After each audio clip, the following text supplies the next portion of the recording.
Buenas noches, hoy es lunes 17 de julio de 2017. Desde el país donde todo un senador y expresidente de la República difama contra la prensa, les damos la más cordial bienvenida a una nueva emisión de NSN Noticias.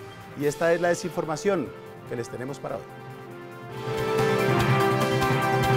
En las cosas secretas les contamos cómo será el papamóvil 100% colombiano. Será el 20 de julio, por lo pronto. ¿De qué nos falta independizarnos? Le explicamos las verdaderas razones por las que se canceló el Congreso de Porno en Cartagena. Esta noche estará con nosotros aquí en el estudio el vicerrector de la Universidad Nacional, Juan Manuel Tejero. Y con ustedes están los desinformantes.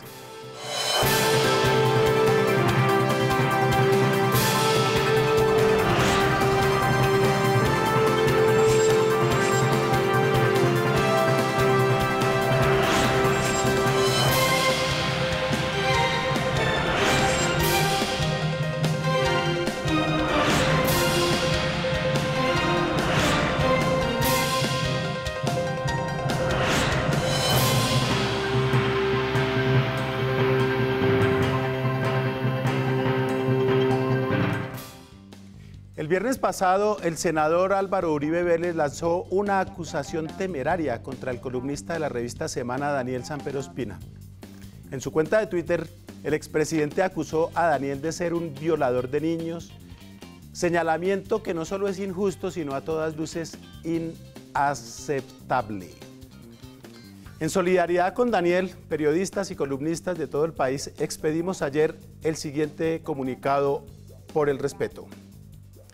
Es hora de que el expresidente Álvaro Uribe Vélez deje atrás la práctica sistemática de difamar, calumniar e injuriar a sus críticos como si no fuera un expresidente obligado a dar ejemplo ni un ciudadano sujeto al Código Penal.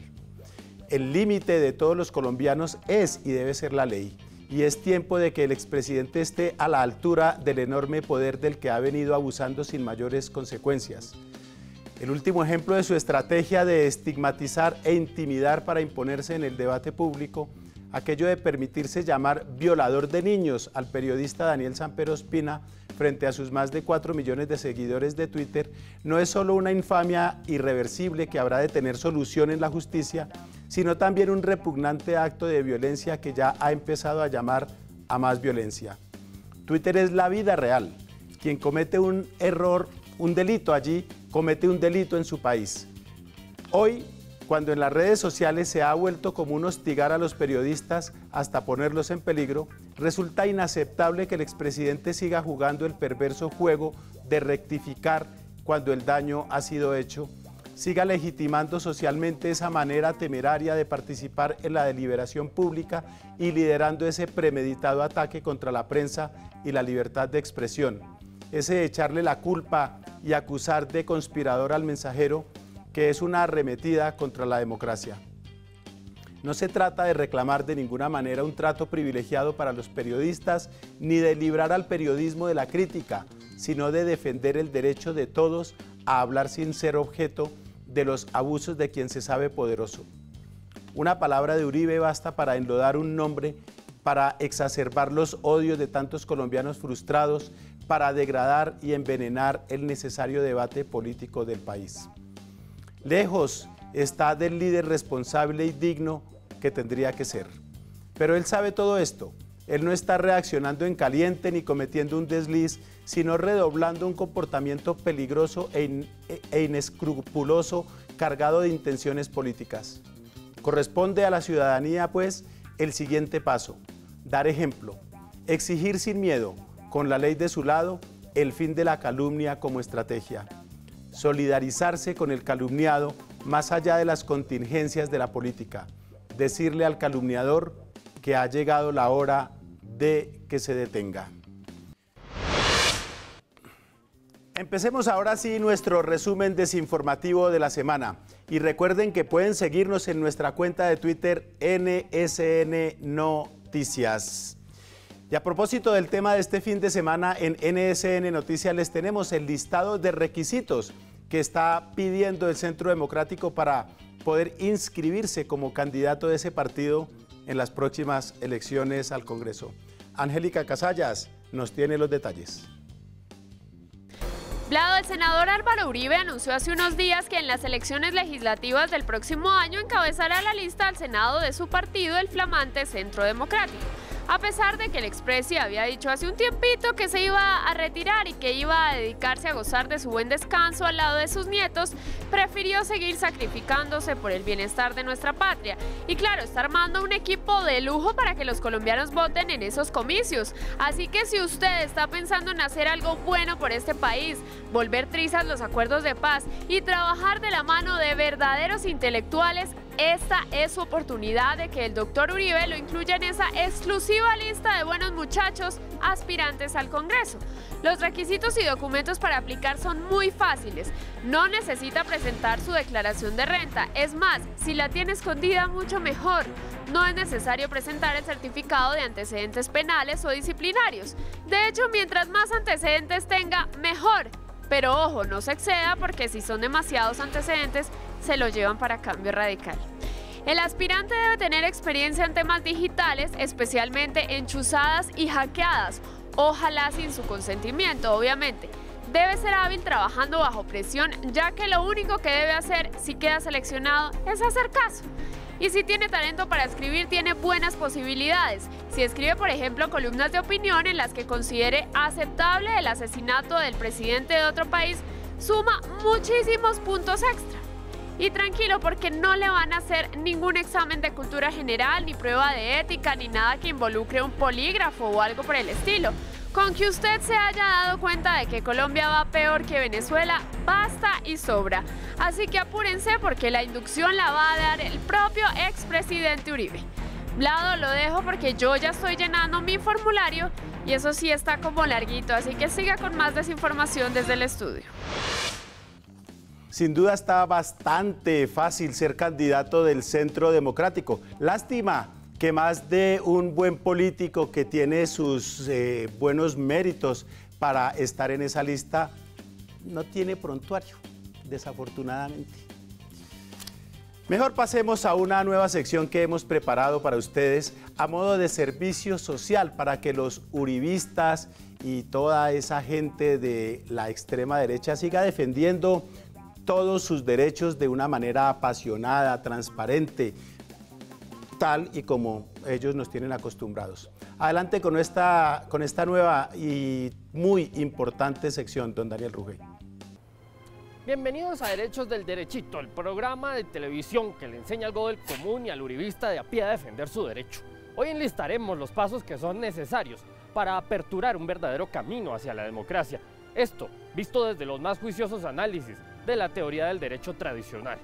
Primero, se hace necesario volver a la esencia democrática a través del uso de los métodos que dieron origen a los estados como los conocemos hoy. En tanto nos referimos al contexto de la Revolución Francesa en el siglo XVIII, donde el uso de la guillotina era común. Por tanto, si queremos democracia real, hay que volver al uso de la guillotina. Creo que el argumento es claro. Segundo, de no efectuarse el uso guillotinístico, se recurrirá a mecanismos que refuercen el contexto atinente al siglo XVIII. Por tanto, según esta tesis, se deberá eliminar el uso de todo tipo de vacunas y de tratamientos de higiene personal diaria. El contexto decadente en materia de salud debería, por lógica, propiciar las condiciones en las que nació la democracia moderna en la Revolución Francesa. Y tercero, de no funcionar los puntos anteriores, se recurrirá a eliminar todo tipo de trajes y de calzado de diseño, pensando así en usar técnicas y túnicas y sandalias a la usanza de la civilización griega, puesto que la antigua Grecia fue cuna de la democracia. Vestiremos de tal modo y se le obligará a efectuar la toma de cicuta a quien lleve la contraria. Elucubrada esta doctrina, es claro que hay legítimas acciones que hoy nos permitirán regresar a la democracia más pura.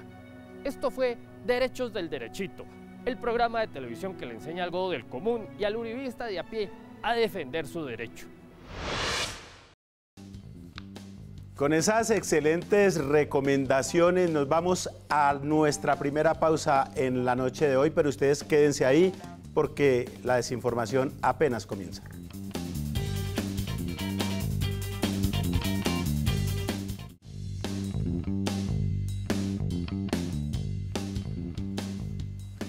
Seguimos en NSN Noticias con más desinformación. Gracias por seguir ustedes en sintonía. Este jueves 20 de julio se celebra en nuestro país el Día de la Independencia y por este motivo Úrsula Levy salió a preguntar en las calles de la ciudad de Bogotá de qué nos hace falta independizarnos. Veamos qué le respondieron. ¿De qué nos falta independizarnos? De otros países. De la corrupción. Este país es lo que nos tiene agobiados, la corrupción. De Estados Unidos. De los políticos. De mucha violencia. Nos falta independizarnos de las malas decisiones al momento de votar, por nuestros dirigentes, por la corrupción que se ve en la sociedad todos los días. Espere, porque yo sin mandarme peinar ni nada. De los corruptos políticos que no hacen sino robar a la ciudad. De tantas cosas. De todo. Nos falta independizarnos. Del celular. De las ataduras políticas. ¿Listo? Cámara, acción. Yo creo que de la corrupción. Creo que nos falta independizarnos de la corrupción. Un poquitico de los políticos. No hemos independizado. Estamos atados por los hilitos de ciertos políticos, de ciertas cosas que nos van amarradas. De la clase política. De la corrupción. Del gobierno, que hay mal gobierno. La independencia se gritó el 20 de julio de 1810 y cambió fue la razón social porque ahorita hacemos esclavos de los políticos. Después de lo que hemos visto este fin de semana, sin duda, nos hace falta independizarnos de las calumnias, las difamaciones y sobre todo de la impunidad que cobija a cierto expresidente. Hablemos de cosas más gratas, como por ejemplo el Congreso de Pornografía que no se pudo realizar y que se estaba llevando a cabo la semana pasada en la ciudad de Cartagena. Digo yo grato que lo hubieran suspendido, porque obviamente eso ofende a muchos puritanos. Imagínense el pobre doctor Ordóñez, él debe estar ofendido o estaba ofendido con eso, siquiera que se lo suspendieron. Nosotros, solidarios con esa causa de suspender esas cosas vulgares y todo eso, obtuvimos en primicia las verdaderas razones por las cuales fue cancelado este evento y que tienen que ver con un congreso en el que hay cosas todavía más obscenas. El Congreso de la Industria Porno que arrancó en Cartagena la semana pasada terminó cancelándose a pocas horas de haber dado inicio. Luego de muchos tire y afloje, decidieron que era inútil realizar un Congreso de Porno teniendo en cuenta que el Congreso de la República es mucho más obsceno. Se esperaba que el frustrado Congreso de la Industria Porno se hablara de innovación en la grabación de nuevas posiciones. Sin embargo, basta con el Senado donde se ven posiciones muy vulgares como las que generalmente adopta el Centro Democrático. Recordemos que es el partido del famoso Álvaro, que en sus años de mayor fama se caracterizó por hacer insinuaciones muy calientes en las que todo opositor quedaba como guerrillero. Tampoco era necesario un congreso de porno con temática gay. ¿O es que les parece poco todo ese tipo de vulgaridades entre hombres que se ven por todas partes en el Congreso de la República?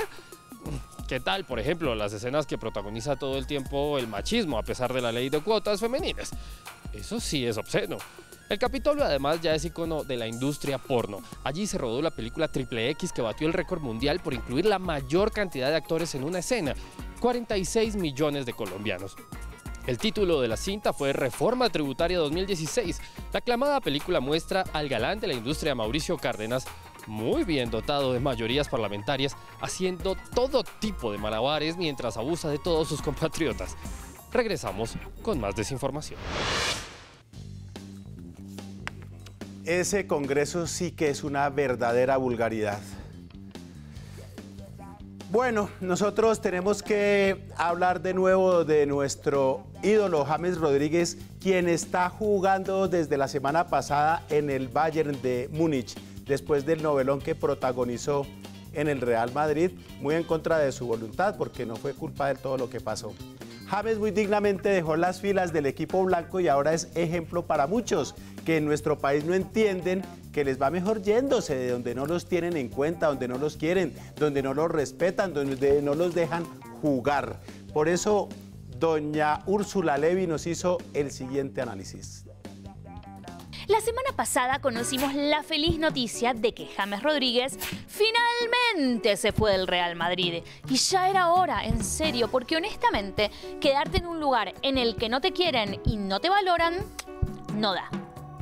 Haciendo un análisis un poco más profundo, hemos llegado a la conclusión de que hubo una precursora en esto de irse de donde no te quieren, doña Clara López. Cuando se dio cuenta de que en el Polo no tenía cabida, empezó a juntar firmas para ver si arma su lugarcito. De ella y de James debería aprender, por ejemplo, Pacho Santos. En serio, Pachito, en el Centro Democrático no te quieren. Hacen de cuenta, te tiran ahí migajas para que te quedes mirando desde el banco y no te quejes mucho, pero andate, hermano, te prometen de todo y no te dan nada. Y hablando del Centro Democrático, otro que debería armarse un partidito es Oscar Iván. Es como que lo tienen ahí tranqui, por si las dudas, pero con él nada serio. Como James, que tuvo su momento de gloria en el Real Madrid y luego al banco. Y también podría armarse de valor e irse del Partido Liberal Juan Manuel Galán. No importa el esfuerzo que haga, no importa las ganas que le ponga, nunca van a dejar que los represente. Muchachos, aprendan del 10 y encuentren su Bayern. Bravo por James Rodríguez. Esperemos que esos personajes que no tienen tanta dignidad como él piensen un poquito mejor sobre su futuro. Más bien le doy paso a una de las secciones que más habían pedido de vuelta a nuestros televidentes y se trata, por supuesto, de las cosas secretas. Hoy Venena Ruiz nos contará en exclusiva los chismecitos que hay detrás de la fabricación del papamóvil 100% colombiano en el que el Papa Francisco se transportará durante su visita en Colombia.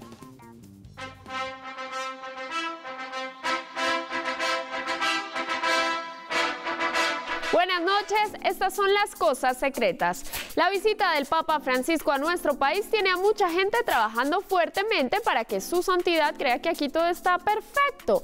Hace unos días se conoció, por ejemplo, que el papamóvil en el que se trasladará a los distintos puntos que va a visitar es de fabricación 100% colombiana, pura industria nacional. Tanto así que conocimos algunos detallitos para garantizarle al Santo Padre unos desplazamientos más que placenteros.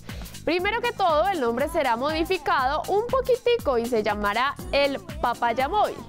Veamos algunas de sus características. Este será equipado con unas llantas antihuecos que dan la sensación de que en Bogotá y en el resto de ciudades que va a visitar hay vías de primera. Los espejos estarán asegurados contra robo, así como los parabrisas. Eso sí, es mejor que ningún limpiador de vidrio se acerque, porque la plata que haya recibido se irá directico para la bolsa de las limosnas. Además, tendrá un sensor antichoque para evitar que los buses del SITP terminen estrellando al Santo Padre.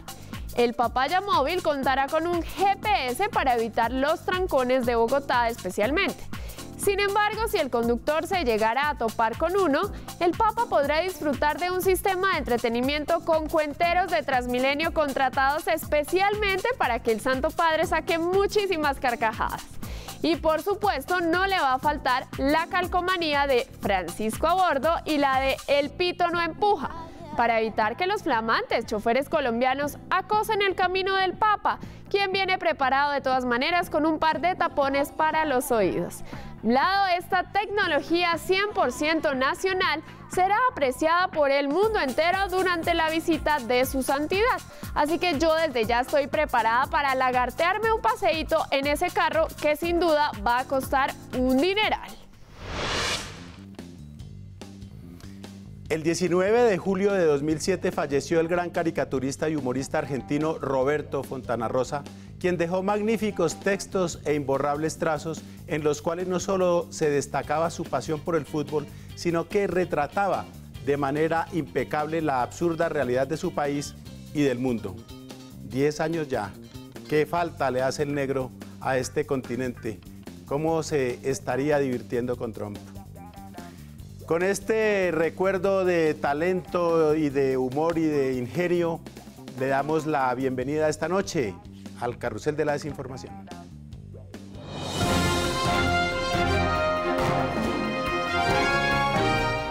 El carrusel de la desinformación se mueve en Barranquilla, ciudad donde se llevó a cabo el matrimonio de Jorge Luis Alfonso López, hijo de la polémica empresaria del Chance La Gata. La boda se realizó en la cárcel El Bosque y, contrario a lo que muchos pensaron, no botaron billetes al aire, simplemente se trató de la lluvia de sobres para los novios. De hecho, estamos en capacidad de informar que se trataba de sobres de Manila. El carrusel de la desinformación se mueve con las objeciones del senador Uribe a la justicia transicional contenida en el Acuerdo de La Habana. Uribe dijo que los soldados y policías con cuestionamientos judiciales no merecen ni corte penal internacional ni justicia especial para la paz, solo tiquetes a Miami sin retorno. El carrusel de la desinformación se mueve en Bogotá porque el alcalde Peñalosa hizo un flamante anuncio. Muy pronto tendremos Wi-Fi en las estaciones de Transmilenio. Chévere el Wi-Fi, pero ni se te ocurre sacar el celular para conectarte porque te lo roban.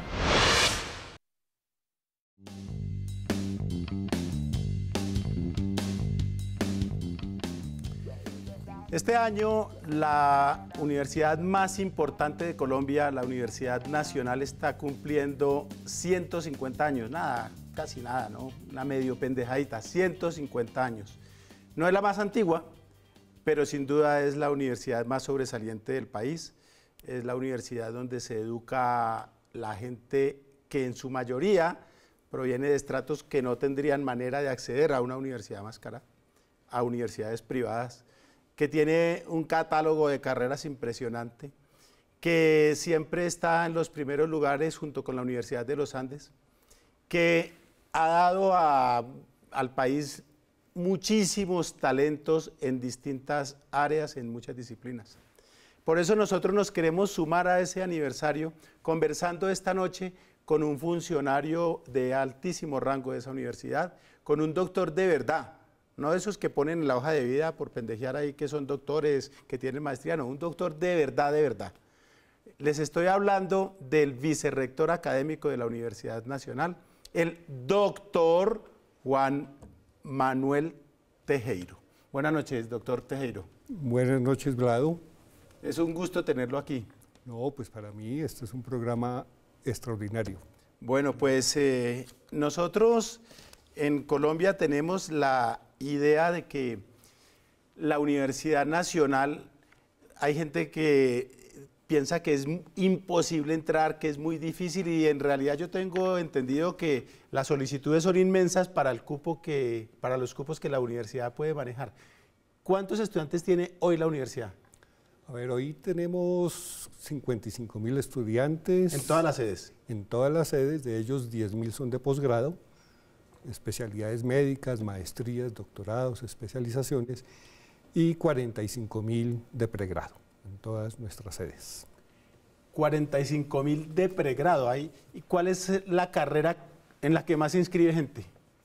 Bueno, nuestro proceso de admisión vale la pena explicarlo en este punto. Que lo cambiamos en el año 2013 y fue debido a la altísima demanda. En la universidad se presentan 120.000 aspirantes en el año, tenemos aproximadamente un poco más de 10.000 cupos, y en este proceso evidentemente nuestros bachilleres en general buscaban las carreras que son muy conocidas.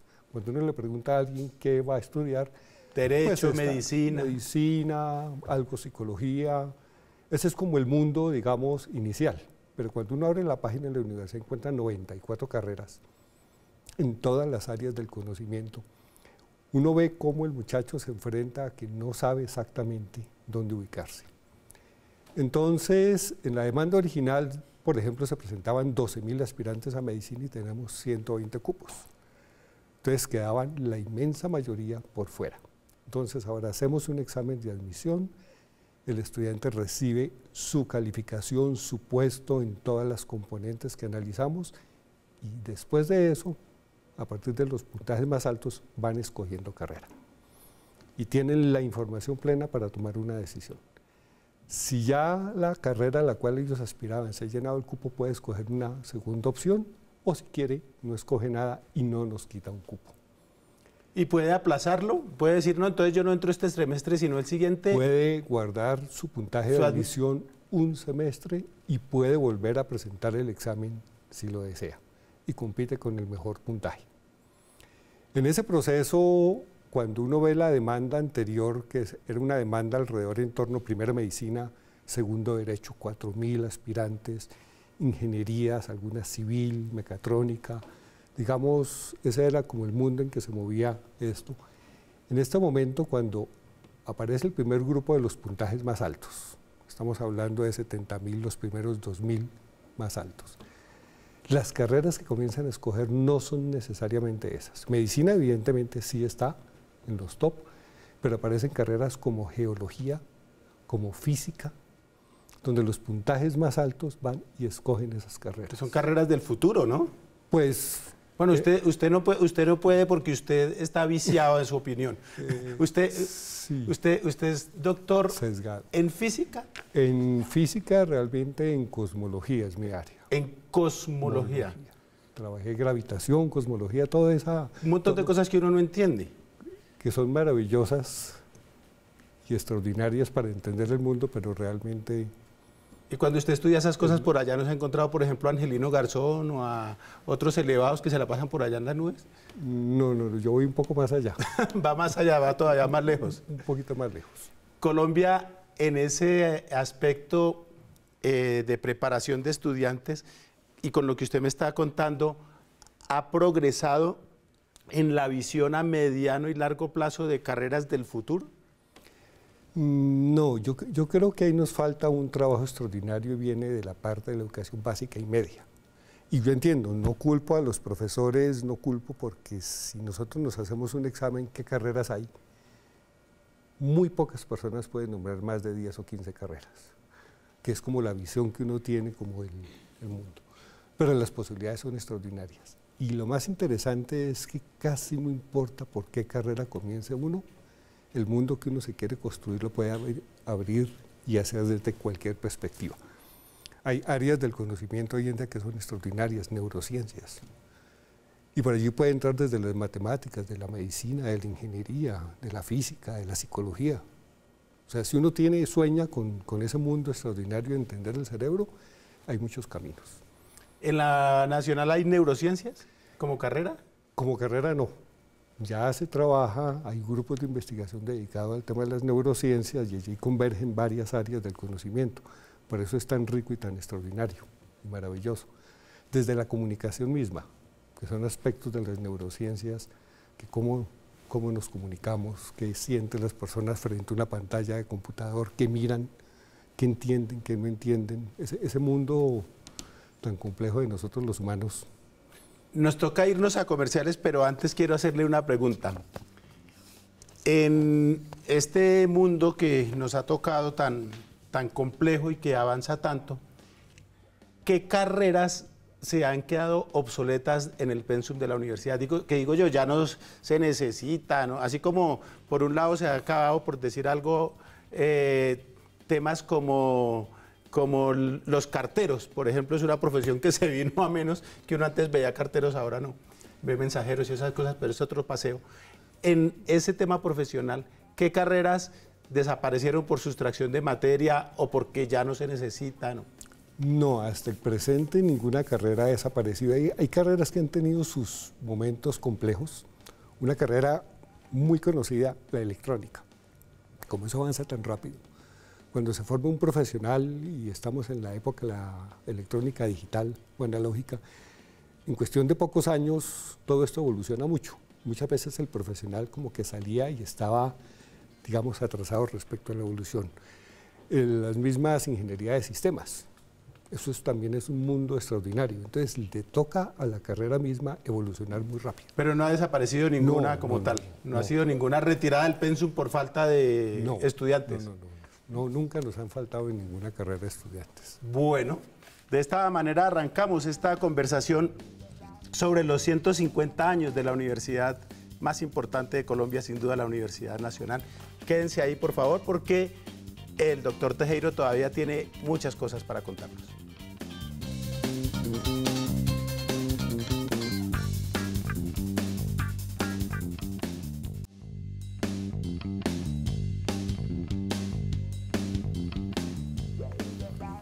Seguimos en NSN conversando esta noche con motivo de los 150 años de la Universidad Nacional con el vicerrector académico, el doctor Juan Manuel Tejero.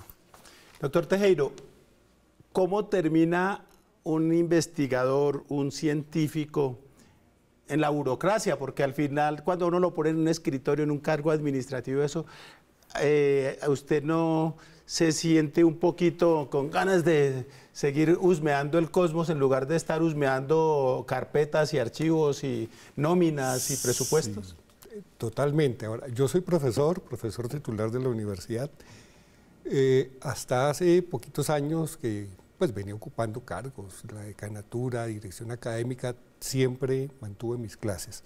Esta vicerrectoría académica no me lo permite porque realmente los tiempos ya no son míos, pero tengo aún estudiantes de doctorado y de vez en cuando me escapo a mis recintos del Observatorio Astronómico Nacional y explico con estudiantes en un seminario, es decir, trata uno de mantenerse conectado y sueño el día en que salga de este cargo y regrese a ser profesor, que eso es una de las maravillas que tiene la universidad.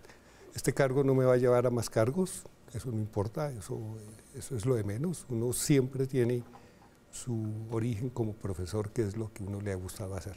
Pero esto hay que hacerlo. Se necesita, yo tengo un hermano que es profesor universitario y tengo muchos amigos que se dedican a eso y uno ve el trabajo tan dedicado, tan abnegado. Se necesita tener una vocación muy profunda para ser profesor en un país como Colombia, donde a uno inclusive le dicen, ¿y usted qué? ¿Después de qué va a vivir? ¿Se va a dedicar a ser profesor toda la vida? Como de una manera peyorativa, ¿no? Se necesita una vocación muy terrible, muy grande para atender ese desafío tan terrible. Pues, por una parte sí, porque ese imaginario se tiene.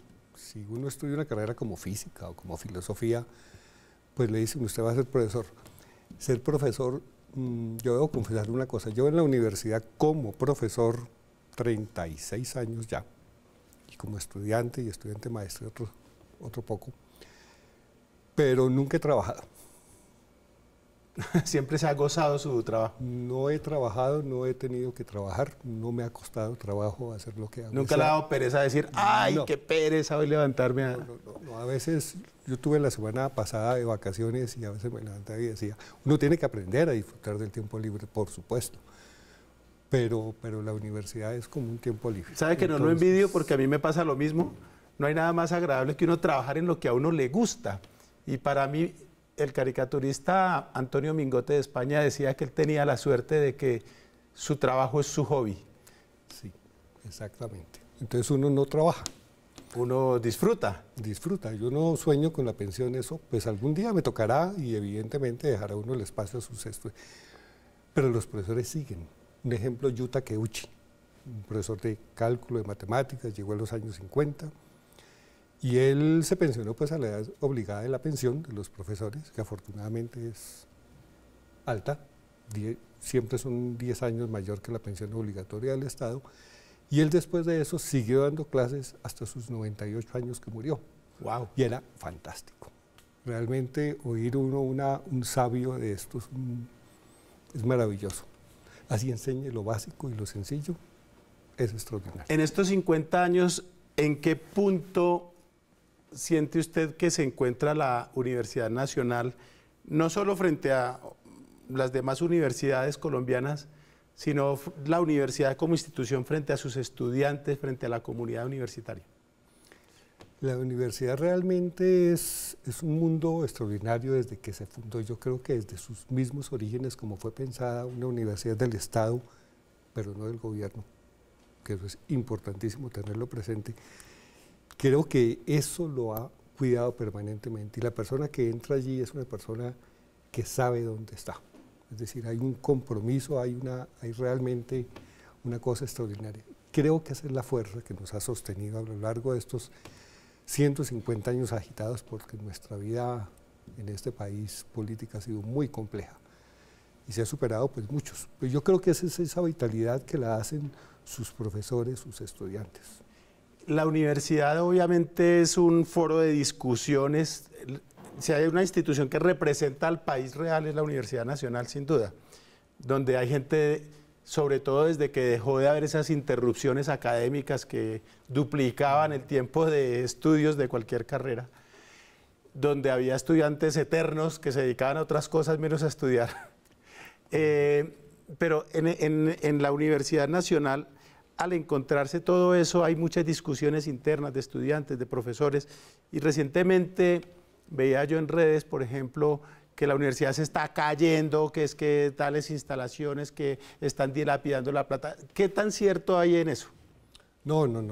Realmente en este momento la institución tenemos 8 sedes, tenemos una cantidad de joyas nuestras del país que cuidamos, tenemos más de 300 edificaciones, muchas de ellas monumentos históricos nacionales, y evidentemente los costos de mantener esta infraestructura es extraordinario. Y si tenemos incidentes en un par de edificios, eso no significa que se esté cayendo, ni mucho menos.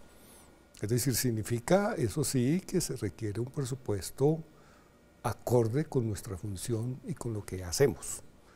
Pero de ninguna manera se está cayendo, la universidad es extraordinaria. Y en los últimos tiempos o en los años recientes, ¿el presupuesto de la universidad se ha mantenido, ha descendido, ha aumentado? ¿Cómo ha estado en ese aspecto? Cuando se hizo la Ley 30 y quedó el presupuesto de las universidades públicas, quedó, digamos, indexado en el 93, fue con la Ley 30 y ya sale todo este proceso. Y el presupuesto realmente, llamémoslo, queda congelado, simplemente aumenta a pesos constantes. La ley dice que mínimo el valor monetario que se pierde, pero siempre han respetado ese mínimo, nunca han dado más. Y estamos hablando que en los años 93, pues la universidad tenía 3 doctorados que eran los 3 primeros del país, esencialmente, era química, física, matemáticas.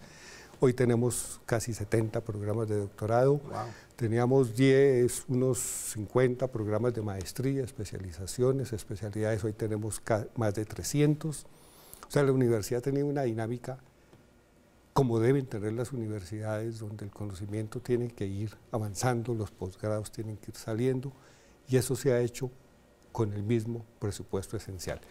Sin contar con otros aspectos que son cuando salen leyes específicas de protección, etcétera, que son costos adicionales, los llamados parafiscales, que han ido aumentando. Y esa es la discusión en la que están las universidades públicas frente a su tema de presupuesto. Es decir, quedó entre comillas congelado.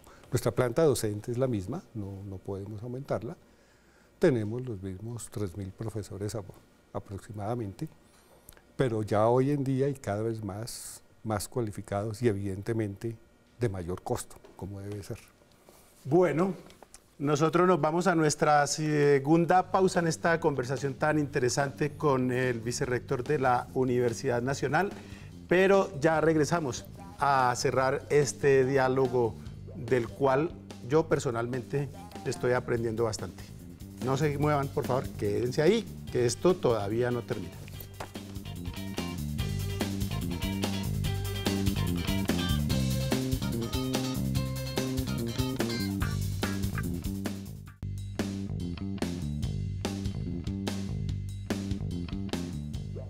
En NSN llegó la hora de hablar con Juan Manuel Tejero, en blanco y negro.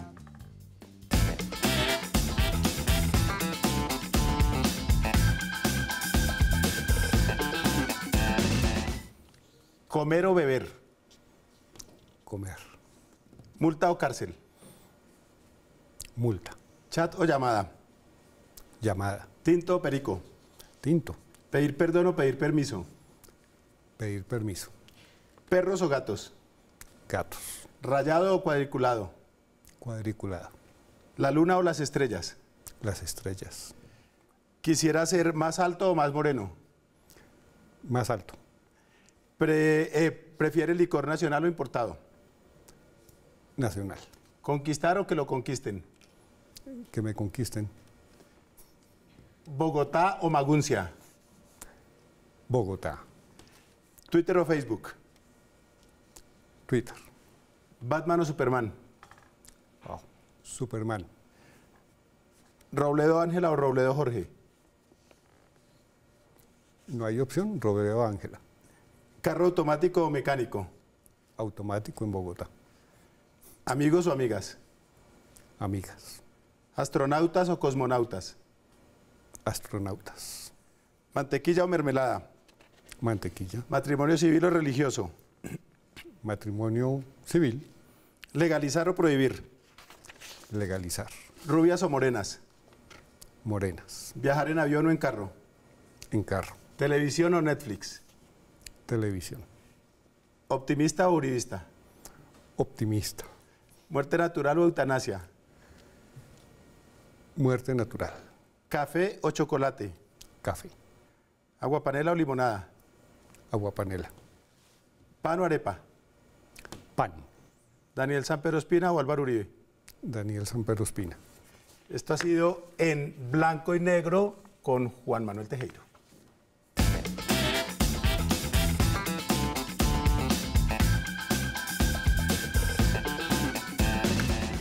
¿Estuvo fácil o no? Sí, claro, pero... pero escoger es prescindir a veces. Y otras veces sí es absolutamente claro. Siempre, pero es que uno escoge siempre. Cuando uno se enamora, escoge, ¿no?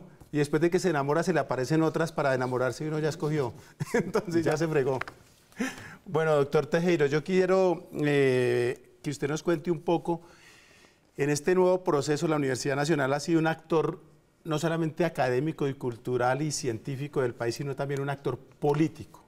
Como quiera que ahí se han formado muchísimos de nuestros principales intelectuales, inclusive mandatarios, empresarios como Sarmiento Angulo, gente que le ha aportado mucho a este país. Y en el proceso de paz, por supuesto, la universidad no ha estado al margen. ¿Cómo ha sido el involucramiento de la universidad con el proceso de paz? Yo creo que ha sido pleno y completo. Desde antes de que se hablara de la paz, la universidad tenía muchas cosas que trabajaban en este entorno. Desde los años 80, grupos de profesores en diferentes áreas manejaban el tema de desplazamientos, de todo ese mundo, todo eso se iba discutiendo allí. Entonces, cuando llega este proceso de paz, proceso que esperamos sea irreversible definitivamente, pues la universidad se siente donde debe estar y comienza a sentirse cada vez más cómoda porque nosotros estamos presentes en todo el país, con nuestra sede de presencia nacional en las regiones más complejas, donde de alguna manera vivimos la evolución de ese proceso y hemos visto la transformación. Nuestras sedes como Arauca, por ejemplo, o la sede de Tumaco, que eso es otra región abandonada del país, y vemos cómo eso se transforma.